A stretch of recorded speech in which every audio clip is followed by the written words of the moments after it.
The prodigal son was back. Isabella Rossi's long-lost love had returned, and he was here to kick me, the imposter, to the curb. That night, I packed my bags and fled. The contract was written in black and white, the terms seared into my brain. Upon the return of the principal party, the stand-in's role is terminated. I couldn't afford the breach of contract penalty. But I'd barely stepped off the plane, my feet not yet steady on foreign soil, when a group of men in black suits politely invited me into a blacked-out Cadillac Escalade. The moment the heavy door clicked shut, I saw her. Isabella Rossi.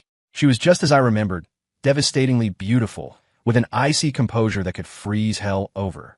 Her custom-tailored black suit traced the sharp, elegant lines of her body, and she radiated an unapproachable power that was her signature.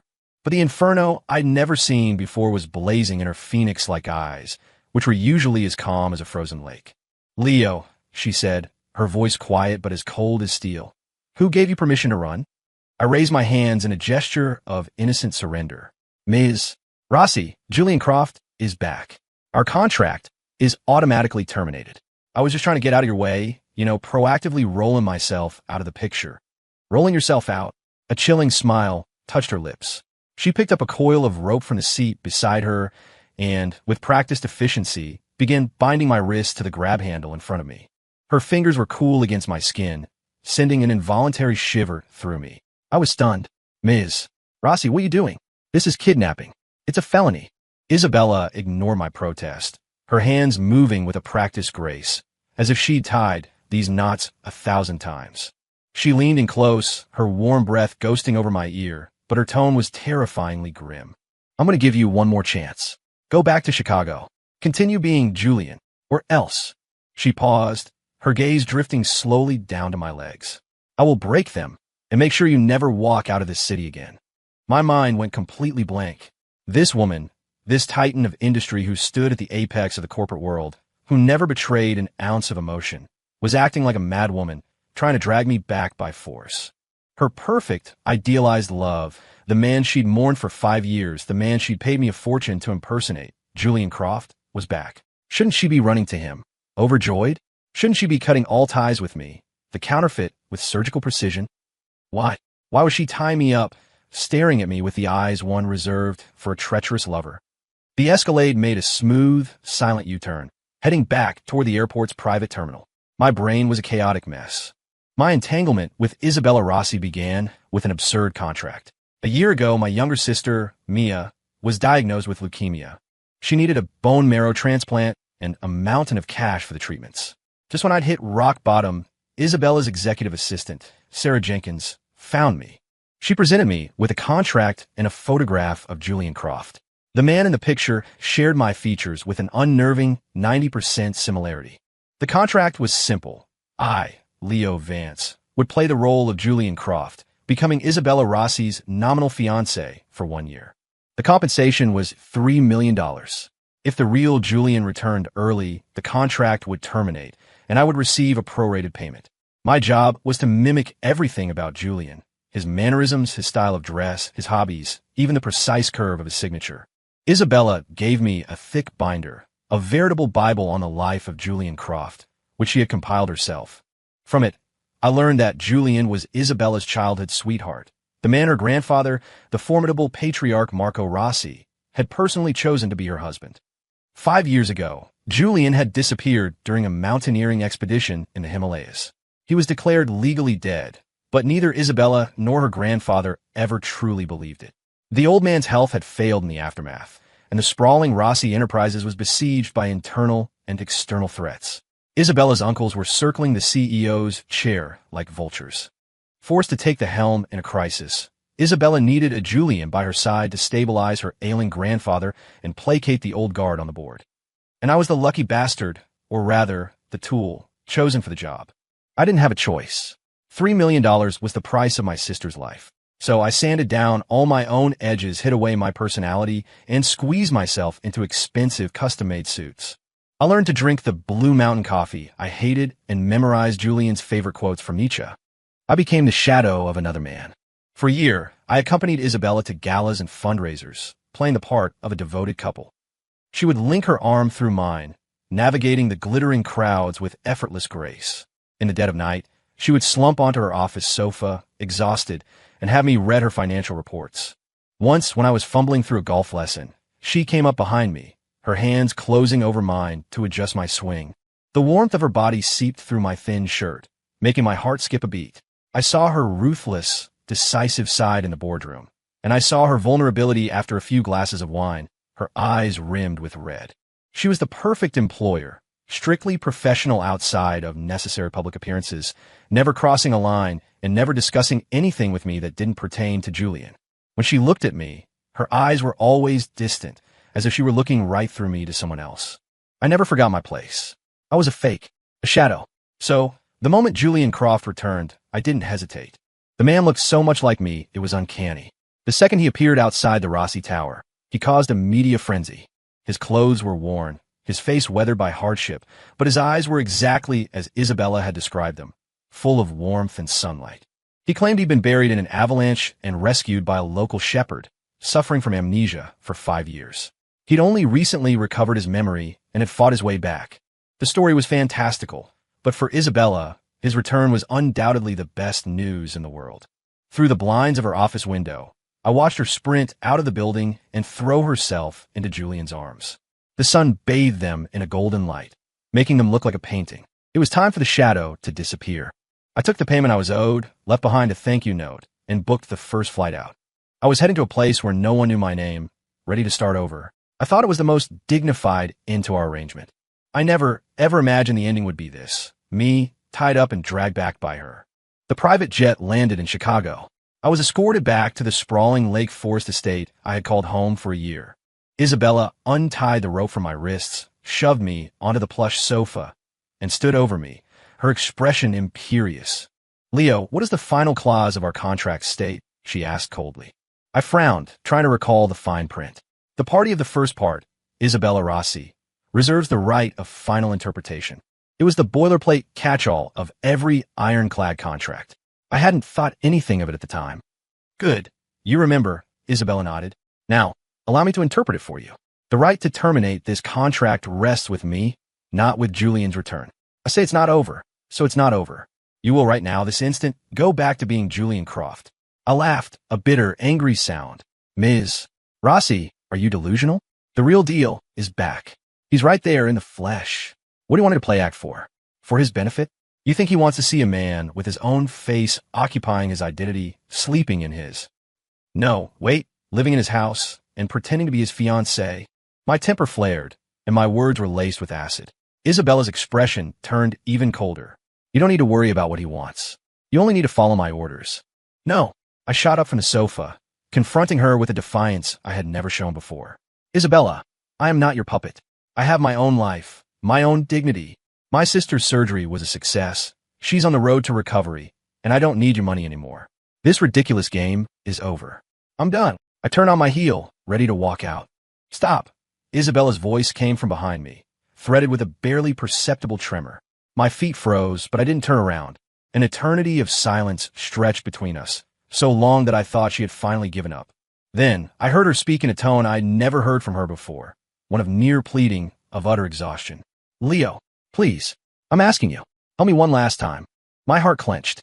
In the year I'd known her, I had never seen her so humbled.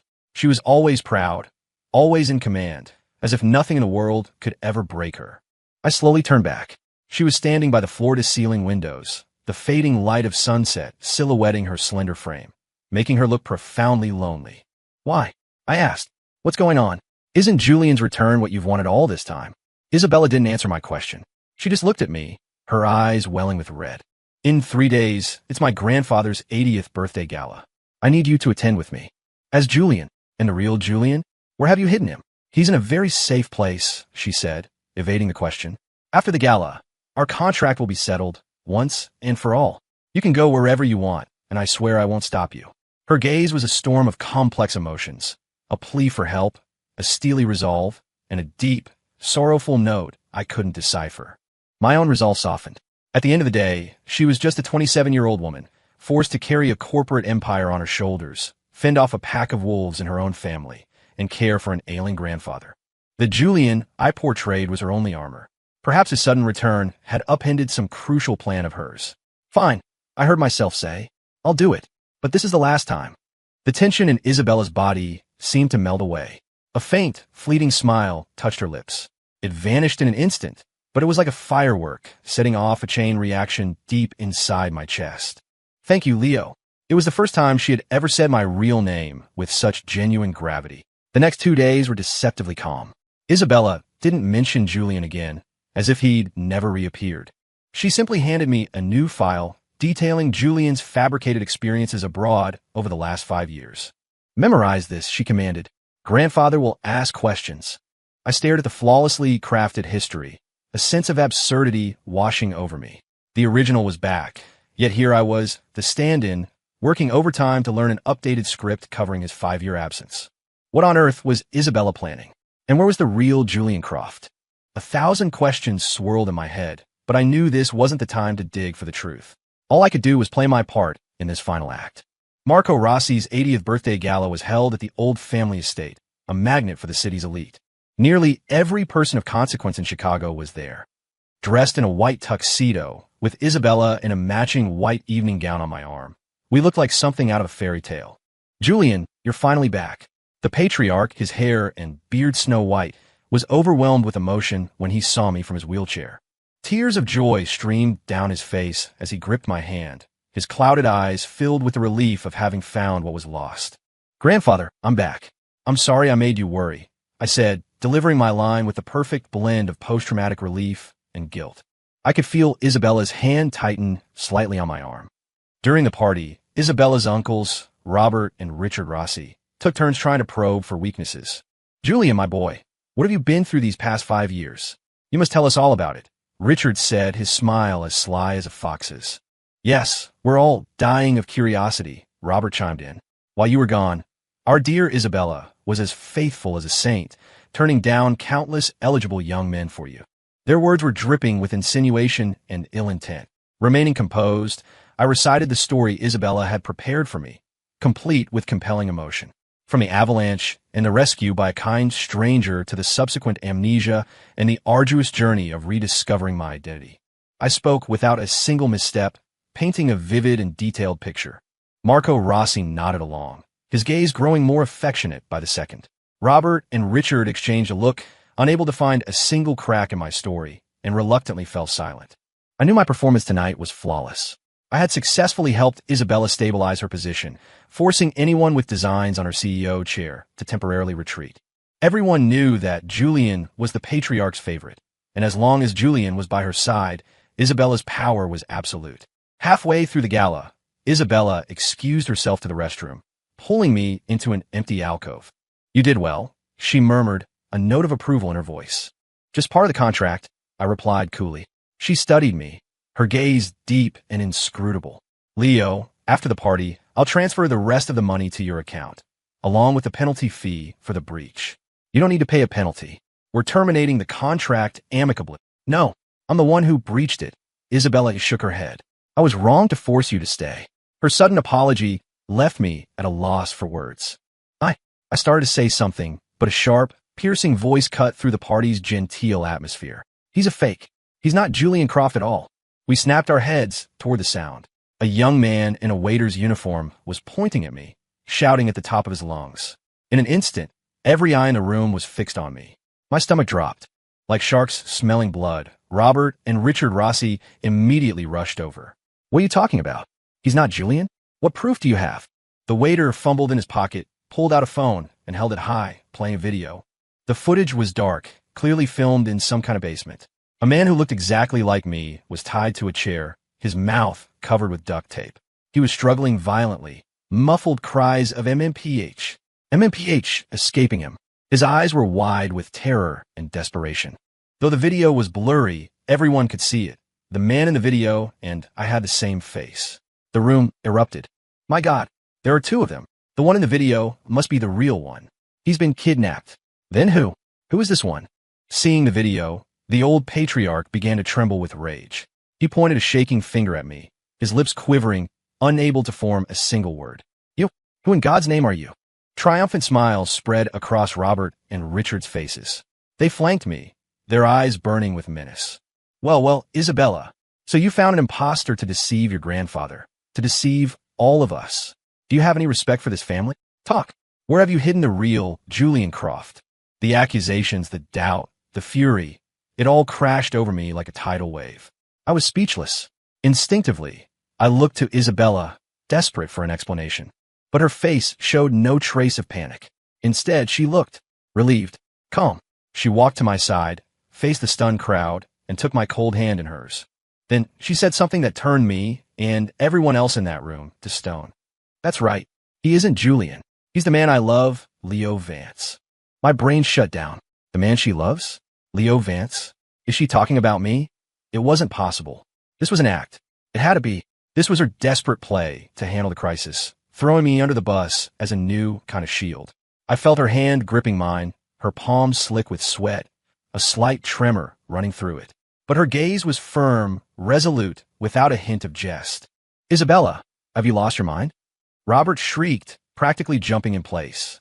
Grandfather is right here. How dare you admit to an affair with this imposter in front of everyone? What about Julian? Uncle Robert, I suggest you choose your words carefully. Isabella's voice was low, but it carried an authority that could not be challenged. I'll say it again. He is not an imposter. He is my fiancé, Leo Vance, and I am proud to have him here.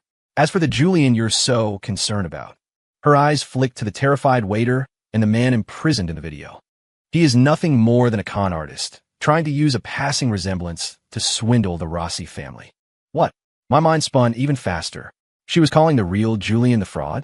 What in the hell was going on? That's absurd. Richard bellowed. Grandfather watched Julian grow up.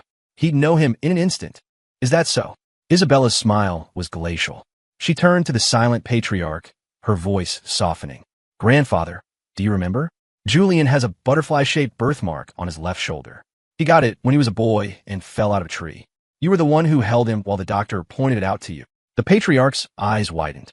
It was an intensely private detail, something no outsider could possibly know. Isabella's gaze, sharp as a shard of glass, fell upon the waiter. Now, why don't you go ask the person who put you up to this to take off his shirt and show us all that birthmark? The waiter's face went white. The phone clattered from his hand to the floor. The color drained from Robert and Richard's faces as well. A dead silence fell over the room. Everyone understood.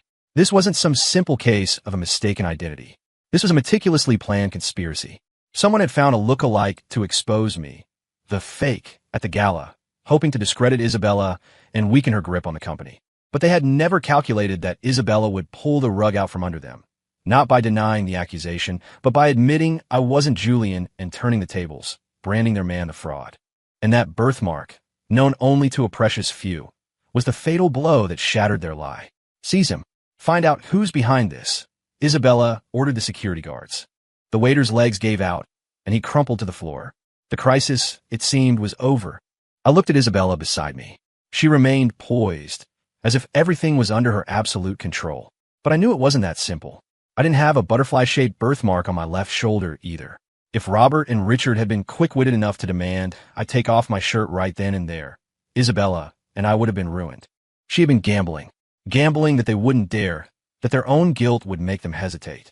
And she had won. But why would she do it? Why announce to the world that I was the man she loved? That went far beyond the scope of our contract. This performance was far too convincing. The shock of the evening was too much for the old man. He was taken to his room to rest, and the gala ended abruptly. The ride back to the estate was steeped in silence. I tried to speak several times, but the words wouldn't come. It wasn't until the car glided to a stop that Isabella finally spoke, her voice laced with exhaustion. Today must have been a lot for you. A lot doesn't even begin to cover it. I gave a weak, humorless laugh. I feel like I just got off the world's most terrifying roller coaster. My heart nearly beat out of my chest. Isabella, what are you thinking? The man in that video. That's Julian. She interrupted me, her voice flat. I froze. What? He really is Julian? Then, the birthmark. I made it up. My entire worldview shattered for the second time that night. She hadn't just publicly branded her long-lost love a fraud. She had used a complete fabrication to nail him to a cross of shame. It was ruthless. Why? I was completely bewildered. Why would you do that to him?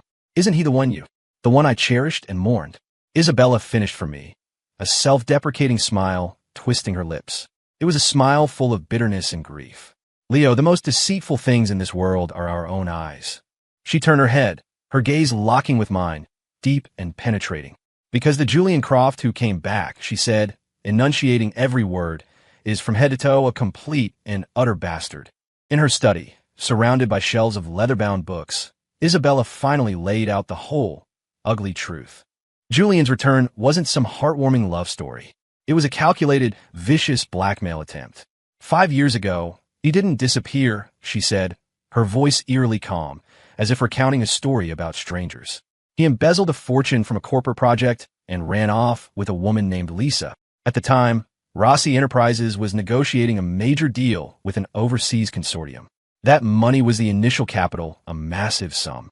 Julian, as one of the project leads, used his position to divert the funds into a secret offshore account. To cover his tracks, he staged a mountaineering accident. I was floored. This was more dramatic than any soap opera. The man she had described as warm, gentle, and perfect, her idealized lost love, was a common thief who'd abandoned her for another woman. Then, why didn't you go to the police? Why did you keep telling everyone he was just missing? Because of my grandfather. Her eyes reddened. His health was already fragile back then. He loved Julian like his own grandson. If he learned the truth, the shock would have killed him. On top of that, if word got out that the project funds were stolen, our stock would have plummeted. We would have faced bankruptcy. So, she chose to hide it. She shouldered the entire burden herself. She announced Julian was missing, used her own money to replace the stolen funds, and saved both the project and the company. For 5 years, she had propped up a teetering family empire while living a lie, preserving Julian's perfect image for the sake of her family. And I was the shadow she had carefully selected to give her grandfather peace of mind and silence the gossip. The binder you gave me, the one about Julian. Half-truths, she said with a bitter smile. The good parts were real. I didn't want to let those beautiful memories become so ugly. I finally understood. It wasn't that she had stopped loving him. It was that he had wounded her so deeply. She had no choice but to bury that love. That thick binder wasn't a training manual for me. It was a eulogy for her own lost youth. So his return now. He and that woman burned through the money overseas. Life got hard, so he decided to come back. Isabella's expression turned to ice. He thought I was still the naive young girl he could manipulate. He thought all he had to do was show up, and I'd welcome him back with open arms. He contacted me and demanded $100 million in hush money. If I refused, he'd expose the whole scandal and ruin the Rossi family name. I sucked in a sharp breath. The shamelessness was breathtaking. So you played along, I said, the pieces clicking into place. You pretended to agree, to keep him calm, while you waited for the right moment. A moment to utterly destroy his reputation and ensure he could never recover. Isabella nodded. He was arrogant. He thought as long as he held the past over my head, I wouldn't dare touch him. So he conspired with my uncles to stage that scene at the gala, thinking he could back me into a corner. He never imagined that was the very day I'd been waiting for. You want to send him to prison? No. She shook her head, a flash of venom in her eyes. That's too easy. I want him to be branded a fraud, to be despised by everyone. I want him to know that the face he's so proud of is worthless to me now. And you, she looked at me, you are the one I am willing to stand beside, openly in front of the entire world. I knew that last part was just a line, a strategic move she'd made at the gala. But hearing her say it again, here and now, my heart still hammered against my ribs. So what's your plan now? My uncles won't give up. They'll try to verify Julian's identity. They won't get the chance. A cold smirk played on her lips. I've already had him. Escorted out of the country. A flight that left tonight. Destination. Some war-torn nation in Africa. I'll give him enough money to live out his days there. As for my uncles, without a body, all their accusations are just empty words. Clean. Efficient. Final. That was the real Isabella Rossi. I looked at her, a strange mix of emotions churning inside me. Pity, admiration, and something else. Something that felt dangerously like love. And me? I asked softly. My mission should be complete now, right? Silence fell in the study. Isabella looked at me, her gaze complicated. Yes, she finally said, after a long moment. You can go. The money will be in your account by morning. This was the ending I'd been waiting for. Freedom. A new life. So why, when the moment finally arrived, did my heart feel so hollow? It seemed. I was reluctant to leave. Reluctant to leave this woman who was as hard as ice on the surface, but whose heart was a fragile, tender thing. Okay. I nodded, pushing myself to my feet. I tried to keep my voice steady. Well, Ms. Rossi, take care. I turned and walked toward the door, each step feeling heavy and unreal, as if I were walking on clouds. Just as my hand reached for the doorknob, her voice came from behind me again. Leo. I stopped, but I didn't turn back. That line, he's the man I love. It wasn't entirely an act. Her voice was as light as a feather, but it landed on my heart with the force of a boulder. I practically fled the Rossi estate. Isabella's final words were a stone tossed into the placid lake of my mind, sending shockwaves through my entire being. Not entirely an act. How much of that was truth, and how much was fiction? I didn't dare to think about it. I didn't want to. We were from two different worlds. She was the queen in her castle, and I was just a kid from the wrong side of the tracks who'd sold a year of his life for a paycheck. The first rule of being a stand-in is that when the show's over, you walk away. No messy entanglements. I received the wire transfer. It was far more than the prorated amount, a sum large enough for Mia and me to live comfortably for the rest of our lives. I kept my promise to her, and we moved to a beautiful, quiet city in the South, Asheville, North Carolina. I bought a small house with a yard. Under careful medical supervision, Mia's health improved dramatically. The color returned to her cheeks. I found a simple 9-to-5 job. In my free time, I planted flowers in the yard and went for walks with my sister. Life was placid, an undisturbed pool of water. I deliberately avoided all news from Chicago, from Rossi Enterprises, from Isabella. I thought that if I just stopped thinking about her, that absurd year of my life would fade with time, eventually becoming a distant memory. I was wrong. Some people, some things, once they get into your heart, can never be erased. I jolt awake from a dream, her cool, elegant face flashing in my mind. I'd taste a certain kind of coffee and remember it was her favorite. I'd even glance at the cover of a business magazine and subconsciously scan the headlines for a familiar company name. I had to admit it. I was a goner. I had fallen in love with my former boss. The realization filled me with a sense of panic and helplessness. Life went on like that, quiet and unremarkable for 6 months. One afternoon, I was in the yard fertilizing a new rose bush when Mia ran out, holding her phone. Leo, look, isn't this your old boss? My heart seized. I took the phone. The screen showed a news alert, the headline stark and brutal. Rossi Enterprises in crisis. CEO Isabella Rossi indicted for corporate fraud, faces prison time. The accompanying photo was of Isabella leaving a courthouse. She was dressed in a power suit, but her face was gaunt and pale, her expression defiant as a mob of reporters swarmed her. My chest felt like it was being crushed by an invisible hand. The pain was sharp, suffocating. How could this have happened? I immediately tapped the link.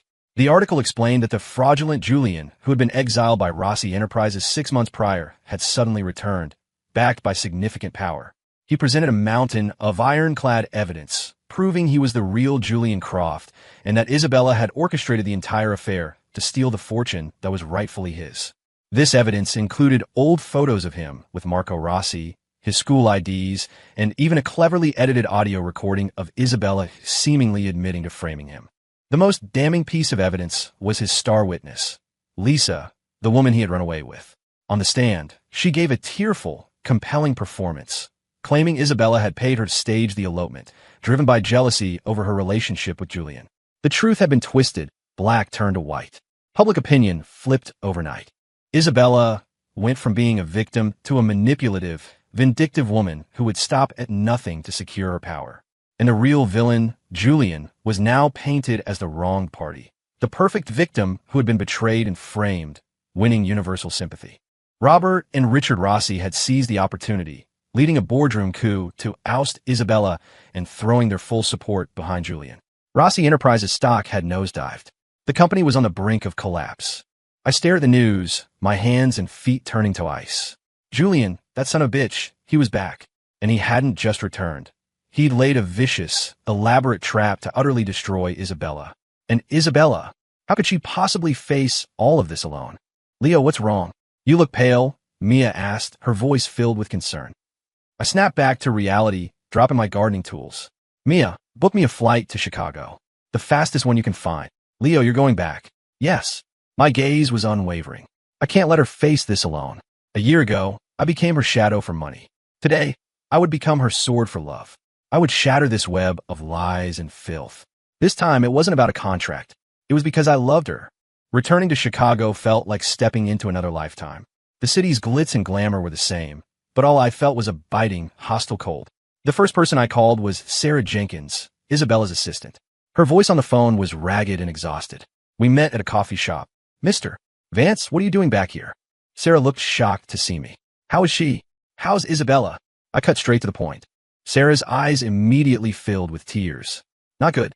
She lost the lawsuit, and the board forced her out. When her grandfather found out the truth, he had a massive stroke. He's still in the hospital. It's touch and go. And Julian, that monster, he's the acting CEO of Rossi Enterprises now. Every word was a knife twisting in my heart. The evidence, I asked. Julian's proof is all forged. Can't anyone see that? It's no use, Sarah said, shaking her head in despair. He was too well prepared. The audio recording was a deep fake, but it's flawless. The best forensic experts couldn't prove it was fabricated. As for Lisa, she was bought and paid for a long time ago. We can't find a single piece of evidence to counter their story. Ms. Rossi, she can't even go back to the estate. Julian had her thrown out. Where is she now? In an apartment on the outskirts of the city. A small place she bought years ago. I got the address and drove there immediately. It was a plain, old apartment building, a universe away from the magnificent estate in Lake Forest she once called home. I knocked for a long time before a hoarse voice finally answered from within. Who is it? It's me, Leo. The voice inside fell silent. A few moments later, the door creaked open a few inches. I saw Isabella. She had lost so much weight. Her eyes were sunken, her face as pale as a sheet of paper. A dead, defeated energy clung to her. She looked nothing like the vibrant, commanding queen she had once been. Seeing her like this, my heart shattered into a million pieces. She seemed stunned to see me, a flicker of surprise in her eyes that was quickly extinguished and replaced by a dull emptiness. What are you doing here? She asked flatly, her tone designed to keep me at a distance. Are you here to laugh at me? I'm here to help you. I pushed the door open and stepped inside. The apartment was a mess. The curtains were drawn, and the air was thick with the smell of stale alcohol. Help me. Isabella let out a short, sharp laugh, as if I'd told the funniest joke in the world. How can you help me? Leo, have you forgotten who you are? You're nobody now. Get out of here. I don't want to see you again. She tried to shut the door. I blocked it with my body, my gaze locked on hers. Isabella, look at me. I forced her to meet my eyes. 6 months ago, you asked if I was scared. I'm telling you now, I wasn't scared. I was just furious with myself for being so stupid, for not staying to help you. And I hate myself for being so useless that I let you suffer through this alone. My voice trembled with emotion. Isabella stared at me, her eyes slowly filling with tears. I'm back now, I said, taking a deep breath. And I'm not leaving again. Whatever comes next, whether it's hell or high water, I'm with you. Her defenses finally crumbled. Like a lost, helpless child, she threw herself into my arms and began to sob, all the pent-up grief, injustice, and despair of the past months pouring out of her. I held her tightly, letting her tears soak my shoulder. I'm sorry. I'm so sorry. She whispered over and over into my chest. I'm the one who should be sorry, I murmured, gently stroking her back. My voice was soft but firm. Isabella, trust me. I will help you take back everything that belongs to you. From this day forward, Leo Vance was officially at war with Julian Croft. But it would take more than righteous anger to bring Julian down. I needed evidence. Hard, irrefutable proof that would destroy him for good. After her emotional release, Isabella became much calmer. She told me everything that had happened. Julian's rapid resurgence was backed by a key player, a foreign investment firm called Stonewall Capital. Stonewall had provided Julian with a vast supply of cash and connections, helping him forge evidence, bribe witnesses, and manipulate the media. What do you know about Stonewall Capital? I asked, sensing this was our best lead. Almost nothing, Isabella said, shaking her head. They're a ghost. Their methods are incredibly aggressive. I looked into them, but all I could find was a registration in the Cayman Islands. It's impossible to know who's really pulling the strings. Why do you think they're helping Julian? Profit. Isabella's eyes glinted with a spark of her old brilliance. I suspect their real target is Rossi Enterprises itself. Julian is just the pawn they've pushed onto the board. The hunter hiding behind the hunting dog, I said, understanding her meaning.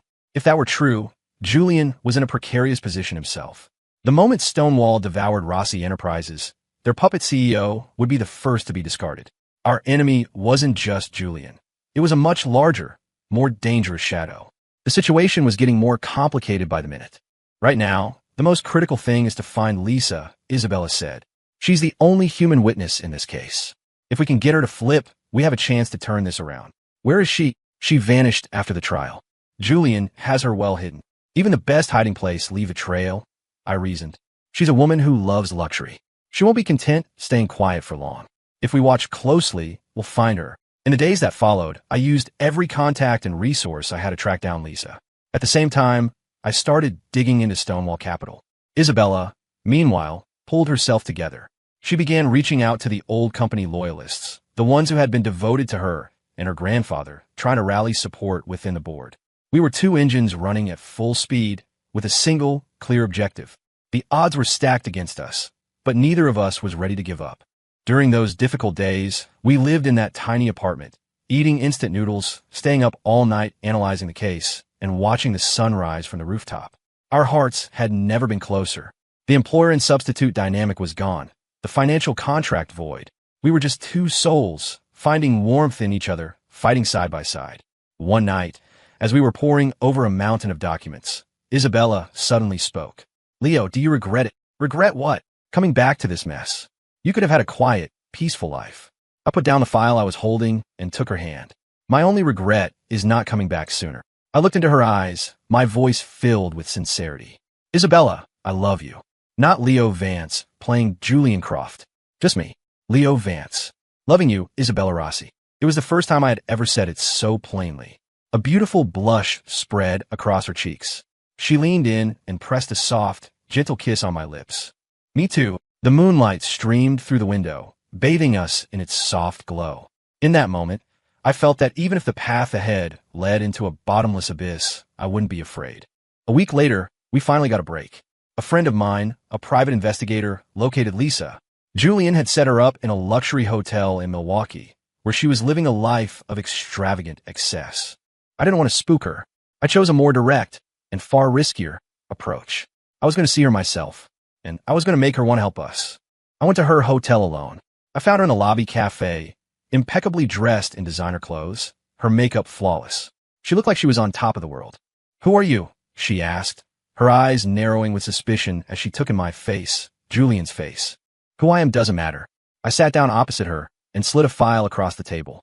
"What matters is that I can give you what you really want." The file contained some internal documents on Stonewall Capital I'd managed to get my hands on. They weren't top-level secrets, but they were enough to show her the bigger picture.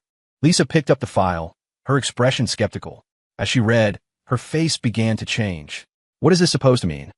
"It means," I said, leaning back in my chair and watching her coolly, "that you think Julian is your knight in shining armor? Don't be a fool. You, and he are both just pawns Stonewall is using to swallow Rossi Enterprises. The second the company is theirs, you two will be the first pieces of trash they throw away." "You're lying." Lisa's voice was sharp with emotion. "Julian loves me. He promised he'd marry me after he took back the company." "Marry you?" I laughed, a cold, mocking sound. A man who would abandon his childhood sweetheart for money? A man who would try to destroy the woman he once loved just for revenge? Do you really think a man with that kind of character is worth betting your life on? "Lisa, you're a smart woman. You know how stupid it is to pin your hopes on a man like that." My words struck her like a hammer. Her face paled. I knew she was wavering. I pressed my advantage. "Help us. Testify in court. Tell the truth. When this is over, Isabella will give you a sum of money large enough to live comfortably in any country you choose. Furthermore, she'll use her connections to get you a new identity. A clean slate. A chance to start over." I paused, locking my eyes on hers, my voice low and serious. "You have one chance. You can stay on this sinking ship with Julian, or you can climb onto our lifeboat. The choice is yours."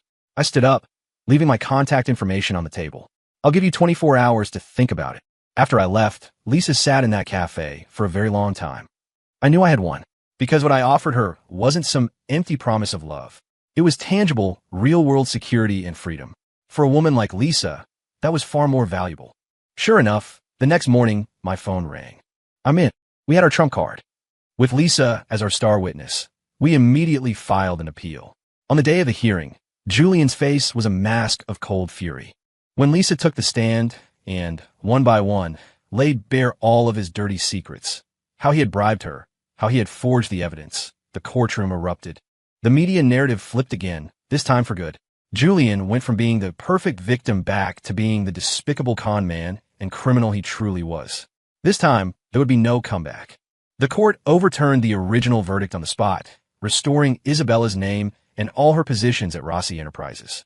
Julian was arrested in the courtroom for fraud, perjury, and conspiracy.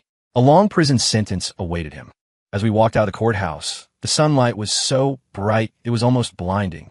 Isabella squeezed my hand, her eyes red with tears, but her lips were curved in a smile. We had won. But before we even had a chance to celebrate, an even greater crisis loomed. The day after Julian's arrest, Stonewall Capital launched a hostile takeover of Rossi Enterprises. Using the shares they had quietly accumulated at rock-bottom prices when they were driving the company into the ground, combined with shares bought from smaller stakeholders, their ownership percentage was now dangerously close to Isabella's. They were the second-largest shareholder. Their true objective was finally revealed, to devour the company whole. A brutal battle for control of Rossi Enterprises had begun. Isabella called an emergency board meeting, trying to rally every ally she had to fend off the takeover. But Stonewall's assault was relentless, and their financial resources were far greater than we had imagined. We were losing ground, pushed to the very edge of a cliff. At our most desperate moment, Marco Rossi woke up. His body was still weak, but his mind was sharp and clear. He learned everything that had happened. He didn't blame Isabella. He only let out a long, weary sigh. Isabella, you did the right thing. Then, he made a decision that shocked everyone. He announced that he was transferring all of his shares in Rossi Enterprises, his controlling stake, to me, to Leo Vance. The news was a bombshell that rocked the entire Chicago business world. I, a virtual unknown, had become the majority shareholder of Rossi Enterprises overnight. Robert and Richard Rossi nearly had aneurysms. Stonewall Capital's takeover plan was dead in the water. With my shares combined with Isabella's, we held an unassailable majority. They had no path forward. The crisis was averted in the most unexpected way imaginable. In the private hospital room, I met with the patriarch. He looked at me, his gaze full of complex emotions. "My boy," he said, his voice raspy, "you've been through too much for this family." "Grandfather, please don't say that. I've made many mistakes in my life," the old man sighed, "but my greatest was trusting that animal, Julian. I pinned all my hopes on him," the patriarch continued, "and I failed to see that the one person who could truly lead this family, the one who could give Isabella happiness, was right in front of me all along." His gaze shifted to Isabella, full of love and regret. "It was my foolishness," Grandfather was confused. "I almost destroyed you, and I almost destroyed this family." "Grandfather, it's all in the past now," Isabella said, taking his hand as tears streamed silently down her face. "Yes, all in the past," he nodded, relieved. Then he looked at me, his expression solemn. "Leo, I'm entrusting the Rossi family, and Isabella, to you. Can you promise me that you will always take care of her?" I looked at Isabella, who was looking back at me, her eyes glistening. I nodded firmly, making the promise of a lifetime. "I swear." After the battle for control ended, Rossi Enterprises quickly stabilized. With my full support as the majority shareholder, Isabella initiated a series of sweeping reforms, cleaning house of all the parasites who had plagued the company for years, including her two uncles. Rossi Enterprises was reborn. Everything seemed to have settled into a perfect, happy ending. And yet, a mystery still gnawed at me. Who was really behind the enigmatic Stonewall Capital? Why go to such elaborate lengths? First backing Julian and then launching a hostile takeover. There had to be a deeper reason. Mike had told me this wasn't really over. By chance, while organizing some of Marco Rossi's old belongings, I came across a dusty, forgotten photograph. In it, 3 young men were smiling, their faces bright with optimism. One was a young Marco Rossi. The second was a man I didn't recognize. And the third. When I saw his face, I felt a jolt, as if struck by lightning. The blood in my veins turned to ice. The man was Jonathan Croft, Julian Croft's father. As far as I knew, Jonathan Croft had died in an accident when Julian was just a boy. It was one of the reasons Marco had always treated Julian like his own grandson. But in this photograph, he and Marco were clearly peers, close friends. A massive, terrifying theory began to form in my mind. I took the photo and went straight to Isabella. When she saw it, she was just as stunned. "What? What is this?" "I don't think Julian's father is dead," I said, my voice dry. "And I think the real man behind Stonewall Capital is him, Jonathan Croft." The theory was horrifying, but it was the only one that explained everything. "He's doing it for revenge," Isabella realized instantly, her face draining of color. "He believes the Rossi family wronged him, so he planned all of this. He sent his own son as the first wave, and when that failed, he stepped in himself to try and destroy us completely." This was the truth. The ultimate conspiracy, hidden in the deepest shadows. Julian had been a pawn from the very beginning, a piece in his father's vengeful game. Whether he succeeded or failed was irrelevant. The real hunter had been lying in wait the entire time, ready to deliver the killing blow. And we had almost died from that final strike. If Marco hadn't made the decisive move to transfer his shares to me, Rossi Enterprises would already be a memory. Will he give up? Isabella's voice trembled slightly. No. I shook my head, a cold light in my eyes. A snake like that, hiding in the dark, will always be ready to strike again. Then what do? We drag him out of his hole, I said, staring out the window. And then we end this. For good. I laid out my plan for Isabella. It was incredibly risky, almost like setting ourselves on fire to lure a moth. But it was the only way to force Jonathan Croft to show his hand. Isabella listened, silent for a long time. Finally, she looked at me, her gaze unwavering. Okay, we'll do it your way. 3 days later, Rossi Enterprises held a press conference and announced a piece of news that shocked the world. I, Leo Vance, was resigning from all my positions at Rossi Enterprises and transferring my entire majority stake, free of charge. The recipient of those shares was Julian Croft. The announcement caused an uproar. Everyone thought I had lost my mind. Isabella was dragged through the mud, with countless people calling her a foolish, love-struck idiot for agreeing to such a ludicrous decision. Only we knew the truth. We were playing a dangerous game of chess. We were betting on Jonathan Croft's greed and arrogance. I made a public statement, claiming I was doing it out of a guilty conscience, that I believed the Croft family deserved a stake in the company, and I was simply returning what was rightfully theirs. To make the performance even more convincing, I personally arranged for Julian's release from prison on compassionate grounds, and, in front of the entire press corps, engaged in a reconciliation of historic proportions. Julian looked at me, his expression a mixture of confusion, resentment, and the smug delight of a petty man who thinks he's won. He probably thought I was some kind of moral fool. He had no idea he was just a bait we were using to catch a much bigger fish. And sure enough, after we had displayed sufficient sincerity, Jonathan Croft finally emerged.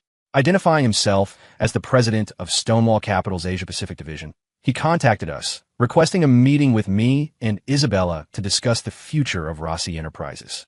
The fish had taken the bait. We met him in the top-floor boardroom of the Rossi Tower. The man behind it all. He looked to be in his late 50s, well-preserved, wearing gold-rimmed glasses, the very picture of a refined businessman. But behind those lenses, his eyes were as sharp and predatory as a hawk's. He saw me, and Isabella standing behind me, and offered a victor's smile. Mr. Vance, Ms. Rossi, a pleasure. I never thought we'd meet under these circumstances. Mr. Croft, the feeling is mutual, I replied evenly. Mr. Vance, your integrity is truly admirable, Jonathan said with false sincerity. My son was foolish and caused you a great deal of trouble. On his behalf, I apologize. An apology is unnecessary. Isabella's voice was as cold as ice. We only came here today to ask you one question, Mr. Croft. Why did you fake your own death all those years ago? The smile on Jonathan Croft's face froze for a fraction of a second before he composed himself. Ms. Rossi, I'm afraid I don't know what you're talking about. You don't. I slid the old photograph across the polished table. Then I suppose you won't recognize this, either. Seeing the photo, Jonathan's composure finally cracked. His face changed. How did you find this? The truth has a way of coming out, I said with a cold smile. Jonathan, stop the act. You've been scheming for decades, haven't you? All to get revenge for your own failures. Realizing his cover was blown, Jonathan finally tore off the mask, his face twisting into a snarl of pure hatred. That's right. It was all me, he spat, his voice thick with venom. Decades ago, if that old bastard Marco Rossi hadn't pulled his funding at the last second, I would have built an empire. He destroyed everything I had. He ruined me, so I vowed to ruin everything he cherished. It's called poetic justice. So you planned all of this? Isabella challenged him. You used your own son as cannon fodder, sent him to get close to me, to try and swindle my family out of its legacy. Huh, that useless brat. He creates more problems than he solves. Jonathan's eyes held not a shred of paternal love, only contempt. I thought he could take the company cleanly, but then you two had to get in the way. But it doesn't matter. In the end, Rossi Enterprises still fell into my hands. He burst into triumphant laughter, a wild, pathological sound that echoed in the sterile room. Is that so?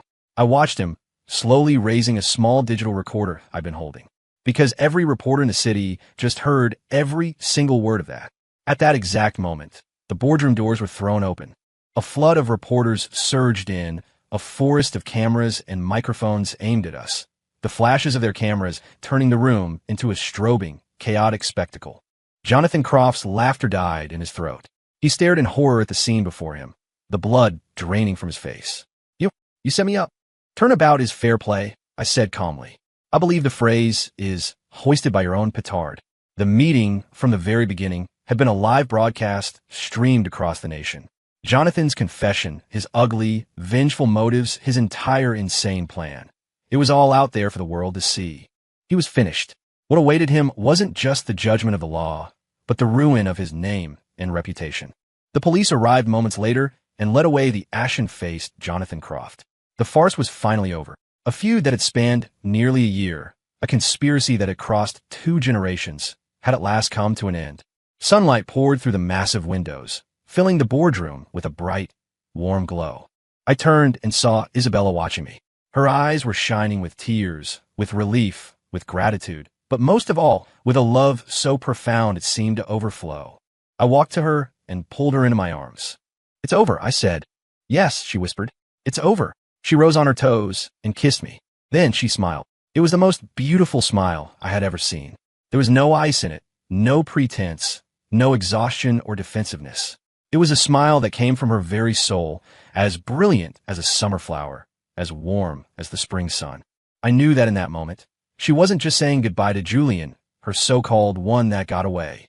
She was closing the door on the dark, heavy past that had imprisoned her for so long. From now on, her life would be filled with nothing but sunlight and love. And me, Leo Vance,